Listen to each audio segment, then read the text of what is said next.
Harini, happy birthday to you. இனிய 2 நாள் வாழ்த்துக்கள் தமிழ்லையும் சொல்லிடுறேன். இன்னைக்கு ஆகஸ்ட் 9. இன்னைக்கு இங்கிலீஷ் பர்த்டே. அவிட்ட நட்சத்திரம் தான் நம்ம தமிழ் படி நம்ம கொண்டாடுவோம். அதையும் முடிச்சாச்சு. இன்னைக்கு நான் ஹரணியை கூட்டிகிட்டு போயிட்டு நங்கநல்லூர் பழமுதிர் சோலையில் போய் அவிலுக்கு விடுங்க காயெல்லாம் வாங்கினோம். ப்ளஸ் வந்து பிரியாணி பாத்திரம் இதுக்குன்னா அவிலுக்கு பாத்திரம் கெட்டியாக இருக்கும். பிரியாணி பாத்திரம் ஒன்று பில் போட்டோம். ஒரு 550 என்னமோ தான்.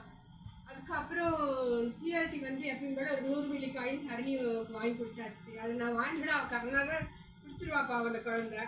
அப்புறம் இன்றைக்கி மெனு என்னென்னு பார்த்தீங்கன்னா அவியல், பருப்பு வடை, சேமியா பால் பாயசம், மில்க் மைடு ஊற்றி, அப்புறம் வந்து பச்சை புளி ரசம் வந்து எங்கூர் ஸ்டைல் கோயம்புத்தூர் ஸ்டைல் அது அந்த பச்சை புளி ரசம் வச்சுருக்கேன்.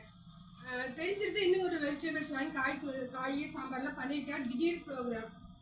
அதனால் என்னோடய பொண்ணு ஹரணி என்றைக்கும் போல நீடோடி வாழணும்.